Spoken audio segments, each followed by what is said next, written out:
What's up guys, Boris here. I'm coming to you guys with a walkthrough for the 60 stamina Aokiji Raid Boss dungeon. It's out on Japan right now, and I'm going to be using a team that I actually got off game with. Now, this team consists of 3 Psi impact units, which are going to be Squardo, Raikuyo, and Uruji. We got Usopp and Mihawk, and then we're going to use a Rayleigh friend captain. Rayleigh's going to help us clear some of the enemies here in this first room. And you actually do want to take a hit here from this Marine. He'll deal about 7,000, and you'll see me stall two cycles to get below 30%. Because Squardo will boost all yellow units by 3 times if you are below 30%. Think of him as a yellow version of Whitebeard. Now, this is my first attempt running it with this team, and it actually ended up working pretty well. So, if you guys have these units, I would definitely recommend doing it because it does not require any legends on your part. You do use a Rayleigh as a friend captain, but you yourself, you just have all these units are pullable, and they're not really legends, so they're not too tough to get. The real tough problem is getting them high enough level to actually take on this dungeon.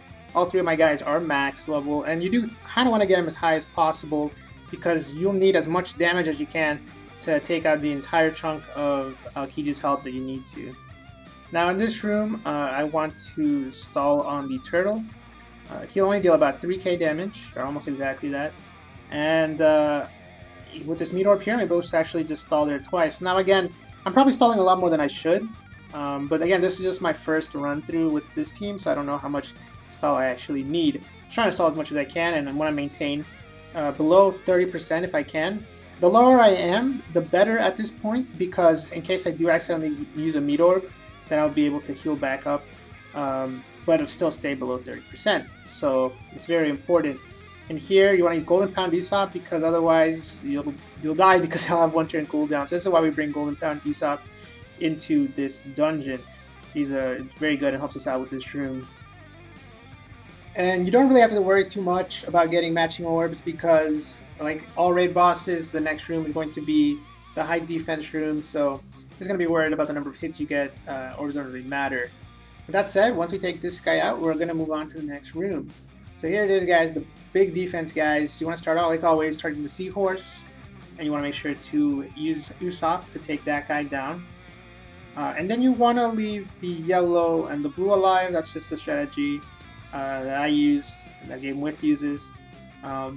They'll just heal your guys for 2 turns, and that means you have 2 extra turns of stall. At this point, I don't even know if I needed to stall, but at least these guys won't kill you if you don't hit him.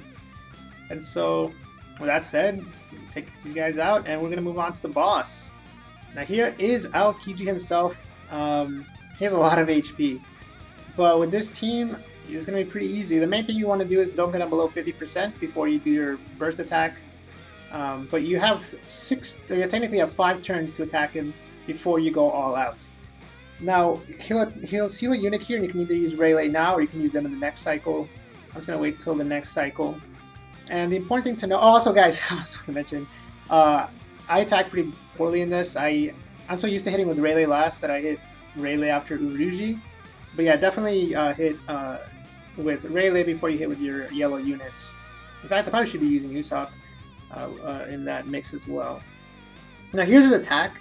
It will cut your HP down to 20% of whatever you currently have, and so technically it won't kill you. So you have 2 cycles. That's why you have 2 cycles. Again, let's keep going. Do not get it below 50%. Keep that in mind. And here he'll seal one of your characters. And this time I did just go ahead and use Rayleigh. Again, you can use the first cycle or second cycle. It shouldn't really matter. And again, Rayleigh just unseals your characters. And yeah, we're getting ready to use our all-out attack next turn. We got him just above 50%, exactly where we want him. And here we go. Just use everyone's special except for Golden Pound since you can't use this. We got Mihawk, take out 1/3 of his health, or 30% technically. We got Raikuyo, who will change both his and the captain's orbs to yellow, which is perfect if your captain is Squardo. And we have Uruji, who will boost all impact units and deal a bit of damage to Aokiji. And same thing with Squardo, he'll deal a bit of damage and boost your orbs, but I believe 1.75%. So a huge amount, or not 1%, 5%, just 1.7 times. And there you go! Just burst him down, hit him with everyone, and boom, Aokiji 60 stamina down again. This was my first try with this team, and it went pretty well. So I assume that it's a pretty easy kill. So hopefully this guide helped you guys. Aokiji 60 stamina is not easy, but with the proper team you can do it. So with that said, guys, thanks a lot for watching, and until next time, peace.